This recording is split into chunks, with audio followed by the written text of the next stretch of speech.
What up, y'all? It's your boy, Mr. Downtown Ray Melo. You're listening to the Entertainment Report on iHeartRadio, live from Dubai for Wednesday, January 31st, 2018, delivering some major stories and trends going on in the world of entertainment and beyond. You can follow the show on Facebook, Twitter, or Instagram.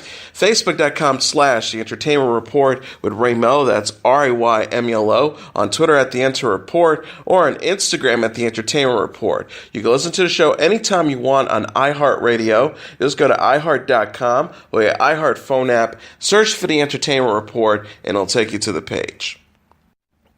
Paul Rudd and Evangeline Lilly are on the run in the first trailer for Marvel's upcoming superhero sequel, Ant-Man and the Wasp. The clip released Tuesday features Ant-Man played by Rudd and his team consisting of inventor Hank Pym, played by Michael Douglas, and Hope Van Dyne, played by Lilly, going into hiding following the events of Civil War, where Ant-Man became wanted for aiding Captain America. Ant-Man, who is also dealing with how his mistakes affected his daughter, finally accepts more help from Van Dyne, who has become the Wasp, a superhero complete with her own high-tech suit that allows her to shrink, fly, and shoot lasers. Rudd's Ant-Man asked Douglas's Pym, "Hold on, you gave her wings? So I take it that you didn't have that tech available for me." He continues. Pym's response, "No, I did." The trailer also features Michael Pena as Ant-Man's trusted friend Luis, and action scenes where a Hello Kitty Pez dispenser is turned into a large weapon to find off an enemy during a high-speed chase. Ant-Man and the Wasp, from returning director Peyton Reed, is set to arrive in theaters July 6.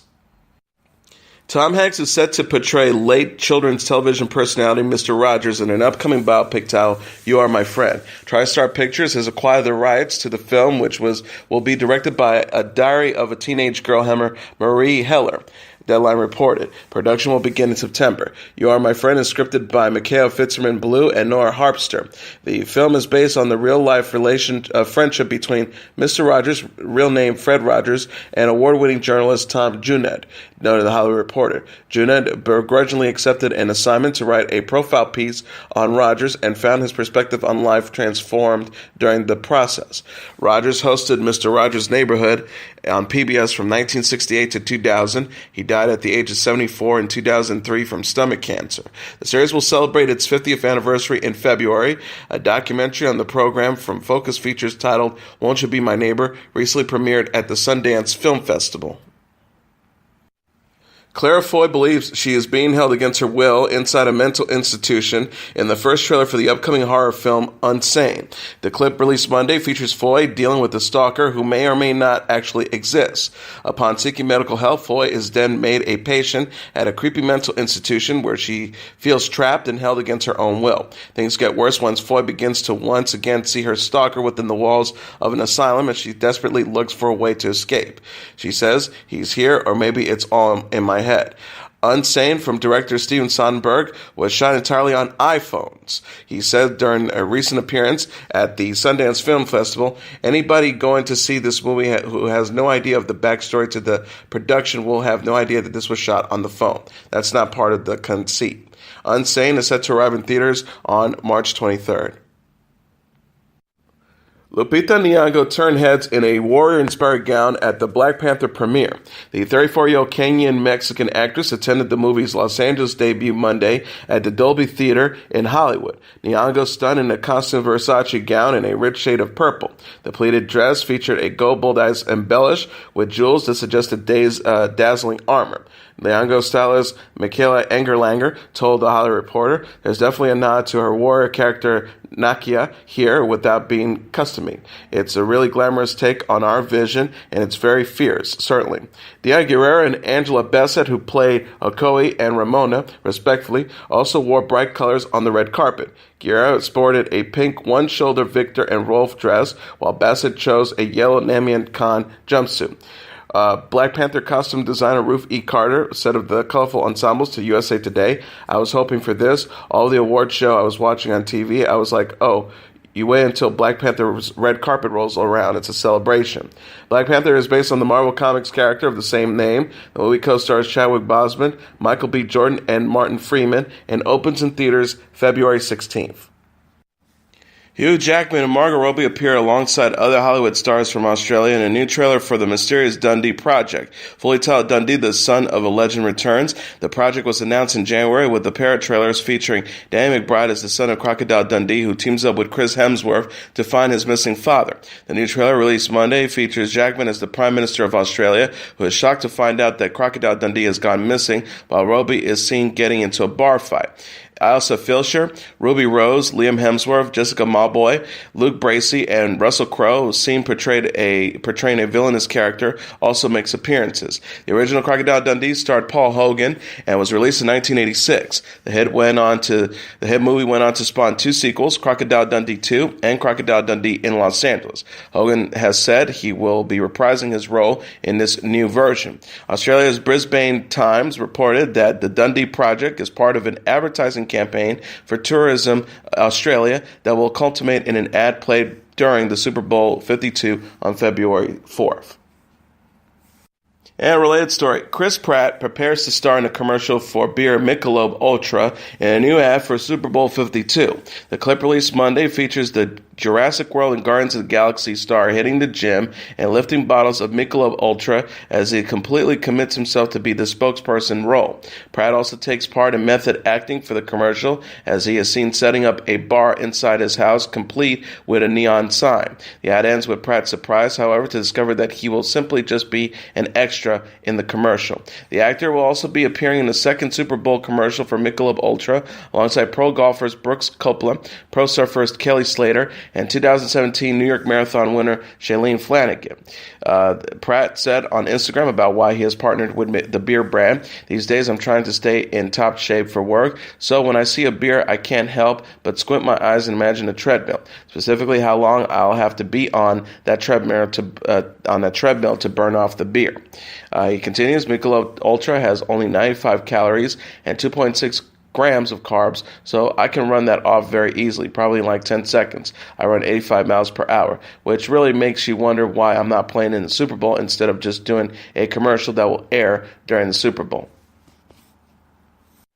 Fuller House star Jodie Sweetin is celebrating the show's Season 4 renewal. The 36-year-old actress who plays Stephanie Tanner in the Netflix series says in an Instagram post Monday that she, quote, can't wait to start filming the sitcom's 4th season.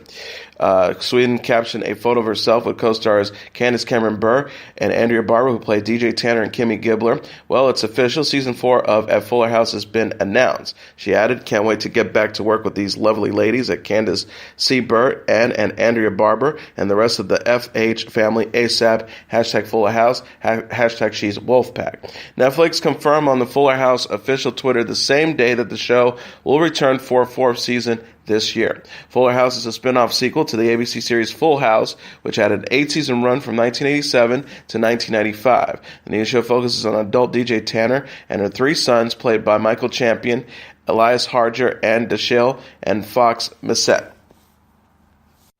Former First Lady Michelle Obama gave her first post-White House interview on the Ellen DeGeneres Show. Obama will make the appearance on Ellen on Thursday to help celebrate the host's 60th birthday and to honor those who participated in DeGeneres' hashtag 1 Millionth Act of Good campaign. Thursday's program will be the first of 2 birthday-themed episodes, with Friday's edition featuring actress Jennifer Aniston. Obama has previously appeared on Ellen over the years as a co-host and an infamous CVS shopping trip with DeGeneres. Obama gave her final interview as First Lady to Oprah Winfrey, which aired on CBS and OWN. The 54-year-old also has a memoir set to be released through publisher Penguin Random House. Kim Kardashian called out Lindsay Lohan after facing criticism for her latest look. The 37-year-old reality star slammed Lohan in an Instagram comment Monday after the 31-year-old actress says she was confused by Kardashian's braided hairstyle. She responded after Lohan wrote, "I'm confused," at Lindsay Lohan. "You know what's confusing? Your sudden foreign accent," in the comments of a Perez Hilton post about Kardashian's look. Kardashian, who referred to Lohan's vaguely European accent in a viral interview from October 2016, spoke out after sharing several photos on Instagram of herself with beaded adorned braids. The star referred to her look as Bo Derek braids in a Snapchat video. One person responded on Twitter, They're calling it Fulani braids, or some may say cornrows, referencing to the braids worn by Fulani women in East and Western Africa. You could call them either one, but you call them Bo Derek, giving credit to a white woman for black style. Another person added, I'm so tired with the whole Kim Kardashian does something ignorant black woman tells her. She feigns ignorance and apologizes and repeats the whole cycle 2 months later. Kardashian's sister Khloe Kardashian was among those to defend the reality star online. She also appeared to praise Kardashian for her clapback at Lohan. Khloe tweeted, I'm squeaking like a little pig looking at all Kimberly's Instagrams from the day. Oh my God, is she not? Oh my God, is she not so on fire right now? Feeling the fantasy. She added, between her pictures and her clapbacks, I'm just living for it all. Confidence looks great on you, Keys. Team USA superfan Leslie Jones is heading back to the Olympics to help NBC with coverage of the 2018 Olympics Winter Games in Pyeongchang, South Korea. The president of NBC Olympic Production and Programming, Jim Bell, said in a statement, experiencing the Olympics through the lens of Leslie is unlike anything else. He continued, her passion for Team USA is contagious, and her adventures in South Korea should be fascinating. Jones made headlines in 2016 when her Team USA social media post grabbed the attention of NBC executives during the Summer Olympics. The Saturday Night Live star was then invited to work as a corresponding interviewing athletes. The comedian said in a new social media post on Instagram, guess what time it is, y'all, and guess where I'm going? Slay All Day USA. That features herself working out while wearing sunglasses and an American flag outfit. NBC's primetime coverage of the Winter Olympics begins on February 8th. Shannen Doherty hopes the Charm reboot will, quote, respect the original show. The 46-year-old actress weighed in on the new series on Twitter after former co-star Holly Marie Combs slammed the CW project. She wrote in response, I hope they respect the original and listen to you all and make a show that inspired by Charmed that focuses on what's important in life. In response to fan questions and comments about the reboot, Doherty said she was intrigued by the reboot's potential to comfort and inspire a new generation of viewers, in addition to the show providing, quote, more great roles for women. The star wrote, I'm intrigued by the idea that a new generation might be comforted, inspired like all you were. Charm helped us all in some way. She also added, I love Charm. I also want it to be respected. I'm simply choosing to be constructive about it because negativity has no place in my life. Doherty was largely optimistic, although she took the issue with the CW describing the show as a feminist reboot of the original series. She wrote, their wording is terrible and a bit offensive, but everyone makes mistakes. Perhaps with the backlash, they will be more thoughtful in the future.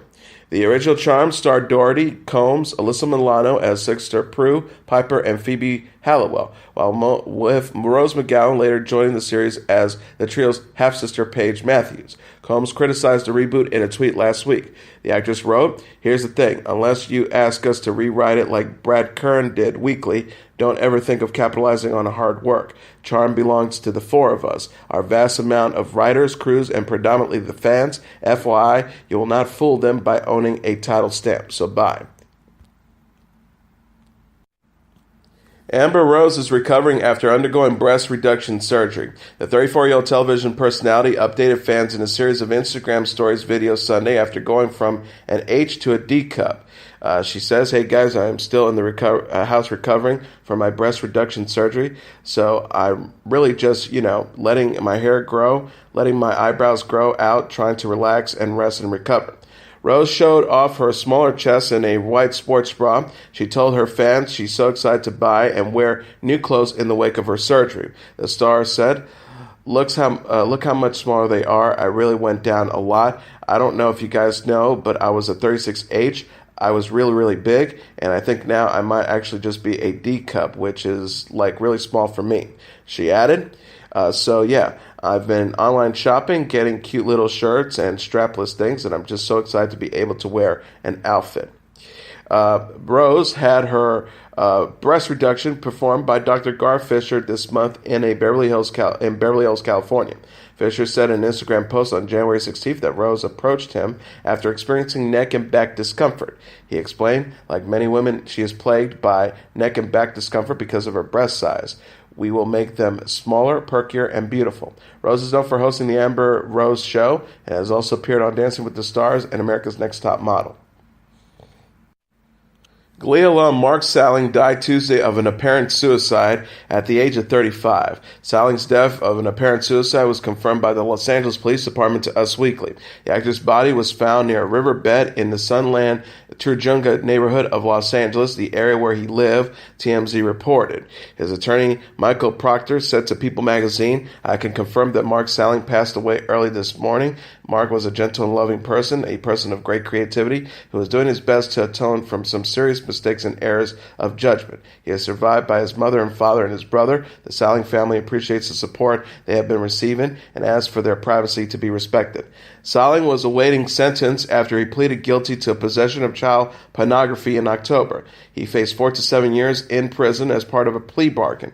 He pleaded guilty to one felony count of possession of child pornography involving a prepubescent minor. It also faced 20 years of supervised release, $50,000 in restitution to each of his victims, and to register as a sex offender. Salling appeared on Glee as Noah Puckerman between 2009 and 2015. He also starred in an episode of Walker, Texas Ranger, and in Children of the Corn 4, The Gathering. Former Friends star David Schwimmer says he really doubts a revival will happen. The 51-year-old actor who played Ross Geller on the NBC series discussed the possibility of a reunion on Monday's episode of Megyn Kelly Today after a fake movie trailer went viral. Schwimmer joked to host Megyn Kelly, "Look, the thing is, I just don't know if I want to see all of us with crutches and walkers." He said of the prospect, "I doubt it, I really doubt it, but thank you for asking," and moving on. A YouTube video titled Friends 2018 Movie Teaser Trailer Number 1 received over 8.6 million views this month. Some believe that the video, which featured clips of Friends stars in other films and shows, was a real trailer. Friends stars Schwimmer, Jennifer Aniston, Courtney Cox, Lisa Kudrow, Matt LeBlanc, and Matthew Perry, and had a 10-season run on NBC. Perry, who portrayed Chandler Bing, said in June that he said no to a reunion. The actor told Variety, "I have this nightmare that we do Friends again and nobody cares. We do a whole series, we come back and nobody cares about it. So if anybody asks me, I'm going to say no." He explained, "The thing is, we ended on such a high, we can't beat it. Why would we go and do it again?" Kudrow, who played Phoebe Buffet, said on Today in February 2017 that she had reunited with the cast at a private gathering. The actress said she, quote, "had a good time laughing nonstop with her co-stars over dinner." Lady Antebellum singer Hillary Scott is a proud mom to twin girls. The 31-year-old country star announced the birth of her precious new daughters with husband Chris Tyrell in an Instagram post Monday. Scott captioned a photo of the two babies captioned marked A and B. "Our family is thankful and proud to announce the arrival of our precious baby girls. They were born in the early hours of January 29th, 2018, and we can't wait to share more about them in the days to come." She added, "Thank you to everyone who prayed for these little ladies, and thank you, Lord, for healthy babies, #twins." Scott and Tyrell already are parents to 4-year-old daughter Elisa Kay. Scott announced in August that she was expecting twins after having a miscarriage in 2015. The singer said, "Because we've been so open about our last pregnancy loss and journey, I want to be fully transparent with you that this happened naturally. Chris nor I had any family history of twins that we can find and are just resting in the profound gift this truly is." She also added, "My heart still grieves for our loss and all who are struggling with pregnancy and infant loss and infertility. God hears every prayer, and I will continue." Scott's bandmate Dave Haywood also announced in August that he is expecting his second child with wife Kelly. The couple welcomed daughter Lily Renee in December. Haywood said of Scott in an interview with People at the Grammy Awards on Sunday, "Our girl's back at home. She's due any second with twin girls. Couldn't be more happy for her, but we miss her." Adele paid tribute to her hero Dolly Parton by dressing up as the country star. The 29-year-old British singer caught Parton's eye Tuesday on Instagram after posting a photo of herself in a blonde wig and pink suit. Adele captioned a picture to her 31.2 million followers, the effortless queen of song, Dolly Parton, we love you. She gushed, we wish we could possess an ounce of your ability. You are the hero of our night, a hero of my life. I will always love you. Parton, 72, responded in the comments after seeing Adele's post. She wrote, and I will always love you, adding 3 heart emojis. Parton referenced Adele in her song Head Over High Heels, singing, I put on my tight dress, hair piled on my back, painting my lips red and my eyes like Adele. She told Digital Spy in 2016 that she would love to collaborate with the British star. The singer said, I love her, love her, love her. I would love to do something with her. I just love her. I love how she looks. I love how she sings. I love how she is. Parton said in an interview with the BBC the same year that she hoped Adele was complimented by the song lyrics. She explained, I just meant I want to look like Adele. I hope she thinks it's cute. And now let's take a look at what happened on this date in entertainment history. On this date in 1974, the pioneering movie producer Samuel Goldwyn dies in his sleep at the age of 91 in his home in Los Angeles. Born Shimo Gigflex in Warsaw, Goldwyn left Poland when he was 11 for England and later New York, where he took a menial job in the glove factory. He would rise to become a partner in the company by the time he was in his mid-20s. Upon his arrival in the United States, he took the name Samuel Goldfish, the easiest approximation of his Polish name.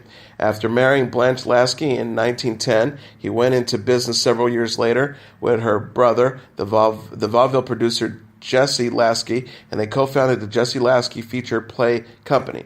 The company's first production, The Squaw Man, in 1914, was the first feature-length motion picture to be produced in Hollywood, as opposed to the general Los Angeles area. Goldwyn left the company shortly after it merged with Adolf Zucker's Famous Players Company in 1917, selling out his shares for nearly $500,000. With the Broadway producers Edgar and Art Sigwin, he then established a new production venture called Goldwyn Pictures Corporation, and a combination of Goldfish and Salling. He liked the name so much that he had his surname legally changed to Goldwyn. The company subsequently merged with Metro Pictures, forming the basis what would become Metro-Goldwyn-Mayer. Goldwyn subsequently left the company to become an independent film producer. Having divorced Blanche Lasky in 1915, the couple had one daughter, Ruth.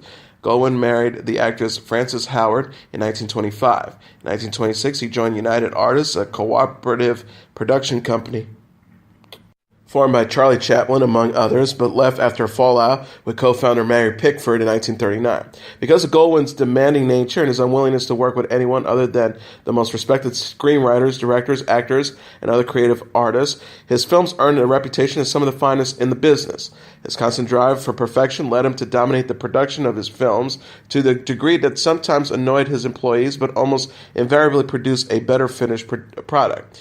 This effect was known as in the business as the Goldwyn touch. He was also known for making numerous colorful, if completely logical statements, which were dubbed Goldwynisms. Two of the most famous examples repeated over the years were Include Me Out and I'll Tell You in 2 Words, Impossible. Standout films over Goldwyn's long career included Dodsworth, 1936, Wuthering Heights, 1939, The Little Foxes, 1941, and The Best Years of Our Lives, 1946, which Goldwyn won his first Oscar as Best Picture. Also, in 1947, he received the Irving Thalberg Memorial Award for his contributions to the film industry. In 1959, at the age of 78, Goldwyn came out of retirement to make his last movie, Porgy and Bess. 10 years later, he suffered a severe stroke that left him partially paralyzed. Upon his death in 1974, his obituary in the New York Times called Goldwyn a Hollywood legend, a motion picture producer whose films, always created on a grand scale, were notable for those most elusive in traits, tastes, and quality. And as your entertainment report for Wednesday, January 31st, 2018, I'm your host, Mr. Downtown Melo. I'll be back tomorrow to deliver some major stories and trends going on in the world of entertainment and beyond. You can follow the show on Facebook, Twitter, or Instagram. Facebook.com/The Entertainment Report with Ray Melo, that's RAYMELO, on Twitter at The Enter Report, or on Instagram at The Entertainment Report. You can listen to this episode or any previous episodes of The Entertainment Report anytime you want on iHeartRadio. Just go to iHeart.com or your iHeart phone app, search for The Entertainment Report, and it'll take you to the page. Good night, and God bless you all.